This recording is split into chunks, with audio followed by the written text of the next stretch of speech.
के लोई पुआ धन्य है साधु बाबा धन्य है खोजता रह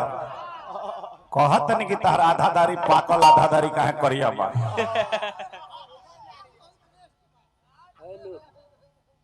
हेलो ये हमारा के पुरस्कार मिलल बा हमने के गाना बजाना का बहुत बड़ा लयदार अब बहुत बड़ा शुभ चिंतक हर एक समाज में जाए वाला बिंटू बाबा नगांव के धरती से महावीरी पूजा में हर एक साल कार्यक्रम होला और शुभ ही बात है को तारीख बाबा 25 नवंबर हमारे गुरुदेव कमलदास कुंवर जी सुरेश तिवारी जी के बहुत बढ़िया कार्यक्रम हुई एक आदमी बोक्सा से दिहला पुरस्कार ते कहता रहे कि बोक्सा का तो कहता रहे कि तार ननिहार न हो हाँ मैंने हमारे गुरुदेव कमलदास कुंवर मैंने हमारे पिताजी हमें उनकर ससुरारी होता हमारे मम्मा गांव हो अच्छा तू कौना नजर से कला ठीक बा हम तो हमारे बाबू हमें वो जो हमारे मामा गांव हो लेकिन तू कौना नजर से कला देखा आए अब हम ना कह तू कह ये हमरा आर्गन बजावे ला गरम बड़े ये हमरा आर्गन बजावे ला गरम बड़े ये हमरा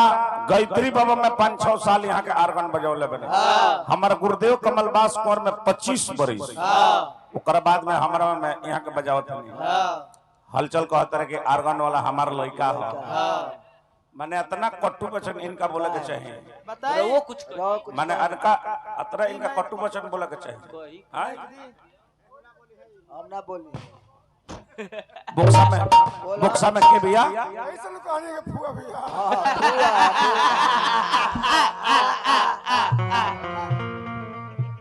बड़ा एगो बढ़िया चुटकीला कहले बड़े हमरे जवार में हमरे बेइज्जती छकन बाबा शशि बाबा हमार लाज के मारे मूड़ी गड़ा गुल हमार का तो मेहरारू संगम नहाए गोई रहे एगो साधु बाबा रहल उनकर जटवा नीचवा लटक गोई रहे ते बैठबे की जनाइए देबे की भटवलिए घर हो बैठ अच्छा ई तो मनी है कतई इनकरा ई ख्याल बा के हमर दीदिया पानी बिना मरत है ठीक रुको अवसर फैला चुप रह बड़ा बढ़िया गाना बजाना देखी कोनो कमेटी कार्यक्रम करावे ले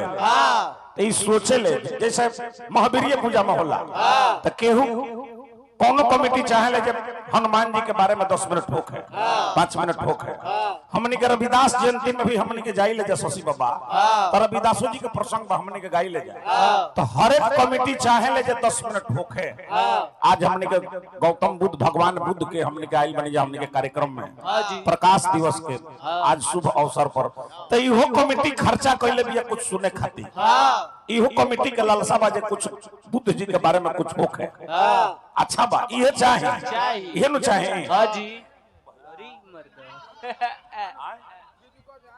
का नाम है अच्छा ये हमारा सुरेश मुखिया बुक्सा पंचायत के हार्दिक हार्दिक स्वागत बा अभिनंदन बा वंदन बा यही तरह और मान सम्मान बन रहे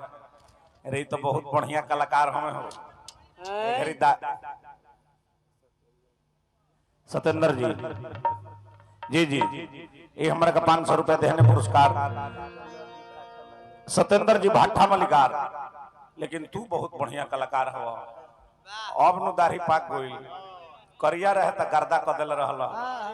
हई देखी अनीश मौर्य उर्फ टाइगर युवा नेता RLJD बक्सर बड़े बड़े रुपया दिल मैंने पुरस्कार ward number 1 Gordon Kushwaha ji देखो वार्ड नंबर 1 से चालू हो गई बा अब देखा तो नहीं जब 2 नंबर कहाँ बढ़े 3 नंबर कहाँ बढ़े 4 नंबर आए सब आ जाए काहे से कि जगदीशपुर गांव हजे 7 गो वार्ड बा तो कम से कम 7 आदमी के आवे के चाहिए बड़े बड़े रुपया बड़ा इतना ही बढ़िया ज्ञान दिले है सुमिरन में बिंटू बाबा अतना ही सुमिरन में बढ़िया ज्ञान दिले है कि हमर मौगी देखत रहे, अतना बढ़िया ज्ञान ए घड़ी नीतीश कुमार देता रहे। वो कहाँ विधानसभा में, बाप रे बाप, अतना ज्ञान अब तहारा ले बढ़िया ज्ञान उहे दी है। ज्ञान करनु हमन बसाव पंचायत के रामदेव सिंह जी मुखिया, ये हमरा का 500 रुपया हमरा के दिले बने पुरस्कार, हार्दिक हार्दिक स्वागत। लेकिन तू चुटकीला कहले बड़ा तो हमू एगो कहो भाई, हम कैसे चुप रहो? हमरे जवार में आके हमरे से कह के पृथ्वी भैया ई निकल जी है, लेकिन तहारा से शिक्षा जौन घरी नीतीश कुमार दे देता रहे। अब वो विधानसभा में देखा जानता रहा क्या कहता रहे, कहता रहे देखा डालो लेकिन हे भगवान अब बताई जौन राज के रोजे खत्म बा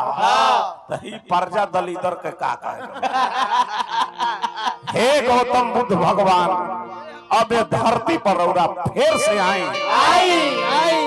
फिर से ना आई तो लाज बाची ना